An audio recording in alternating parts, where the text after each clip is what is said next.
Let's talk to somebody with actual intelligence and experience at all this stuff. The amazing that you can't even compare to Megyn Kelly. Do you watch her show?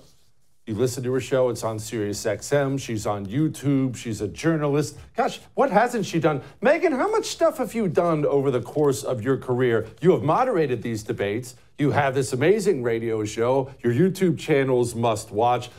What am I missing? I had a strong career as a telemarketer before I went to law school. No, you didn't. Yeah, I was not bad at that, I have to say.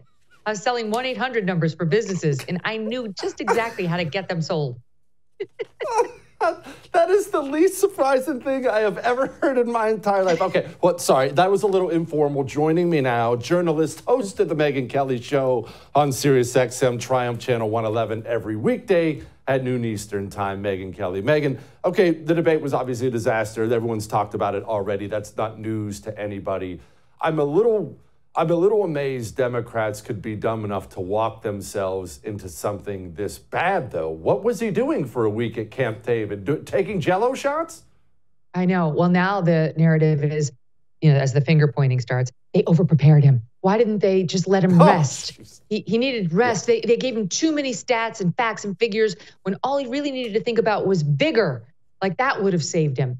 I mean, it was very obvious that the one thing he needed to avoid last night was a senior moment. And he had many of them. You can't blame that on anyone other than Joe Biden.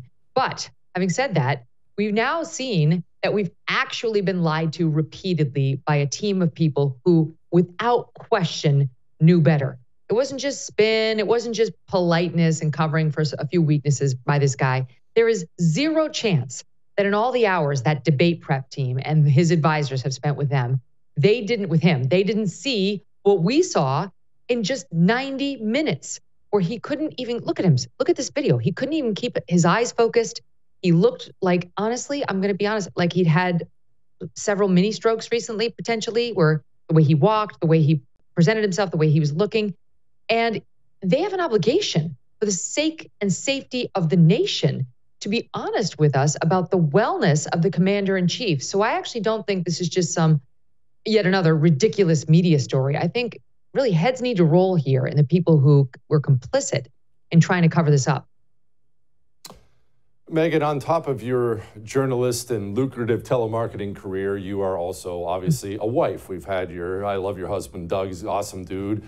And one of the things my wife said, you've met her, she's not heavily political. She's obviously on the right, but not heavily political. But we watched last night, and she said to me at one point in time, I didn't say it, she said, I would never let you do that. If I would pull you off the stage and we would live the rest of our years, however that many there may be, on a beach somewhere or something, how could his wife let him do that? And Megyn, I can't get that out of my mind. Even if she hates his freaking guts, how could a wife allow her husband and encourage her husband to do this in front of the world? If I screw up and stub my toe, no one sees. The whole world watches Joe Biden embarrass himself. This is his legacy now. She's another Hillary Clinton. She just comes across as a little nicer, but she's not. She's a power-hungry spouse who doesn't want to give up the trappings of political power and the wealth and connections that are attached to it. Melania Trump wouldn't have done this. Laura Bush wouldn't have done this. Barbara Bush wouldn't have done this.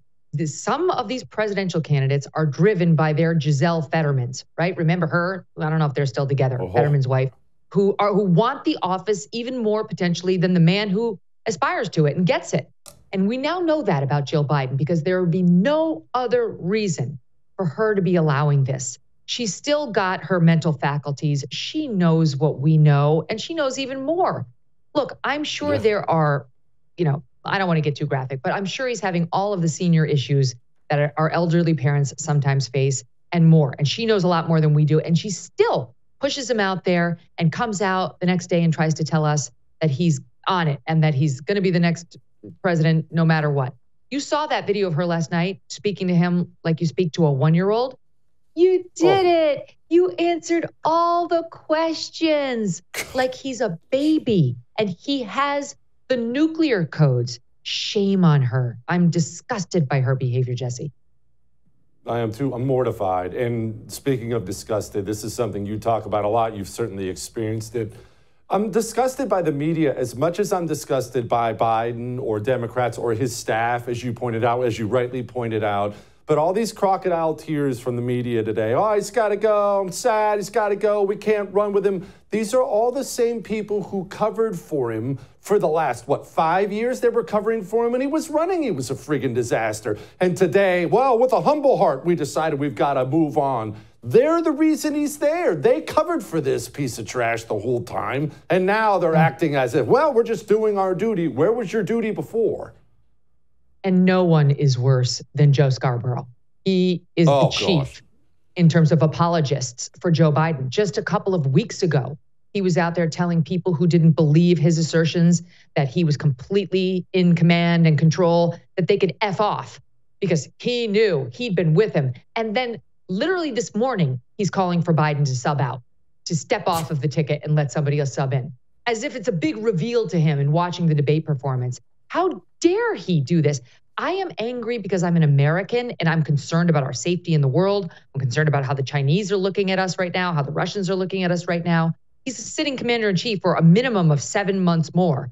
But if I were a Democrat wanting to win the 2024 presidential election, I would be furious with these people who ran cover for him, because it's very late in the game to be trying to do the switcheroo. But there was a long runway where they could have done it. You know, you saw James Carville tweet where I tried. As you just said, I tried. He knew, he saw it, he was being honest. And everybody else said, no, because Biden had beaten Trump before and they believed he was the only one who could do it again. And now, you know, as somebody who's not going to vote for Joe Biden, I have to say that the piece of me that's not thinking about America, is just thinking about winning this election, I do ultimately believe it's good for all of us, is kind of happy because he's not going to win. He can't win. And even if they do a substitution, it's going to be very hard for them to win this election. I mean, unless it's Michelle Obama, and frankly, even if it's Michelle Obama, it's an incredibly steep uphill climb to get the American electorate so attached to somebody that they would vote out a presidential candidate who's leading in all 6 of the swing states right now, Donald Trump, right, to switch their vote. So I really think this is a pickle of their own making. Yeah, it really is. All right, wrapping this up. Speaking of the other guy, what did you think of Trump's performance? Obviously, anyone can nitpick this or that, and I'm certainly happy to do that. But I thought overall he was disciplined and stayed on message and didn't let the moderators veer him into territory that would be dangerous for him. But that's what I saw with my eyes. What did you see? He was great. This is the Trump that his advisors have been begging him to be. And many doubted whether he could do it. But he didn't fall for the traps. He didn't allow himself to get baited. He kept switching the difficult topics to something that was more helpful. The American populace does not like what happened on January 6th. And you knew it was going to come up. And that answer about, let me tell you what the country looked like on January 6th was obviously a dodge, but it was a good dodge. The less time talking about what the protesters did, the better. And he finally saw that. He wasn't nasty against Joe Biden when he kept getting needled. He defended himself and stayed above board. He's the one who ultimately said, let's not act like children. He's the one who said that against Joe Biden, who kept name calling him and getting ad hominem. And if anybody looked like the grown-up in the room, it was Donald Trump. I think this is the Trump supporters, not maybe core MAGA who likes to see the fighter, but this is like the Republican dream of what Trump could be. He nailed it. I give him an A+.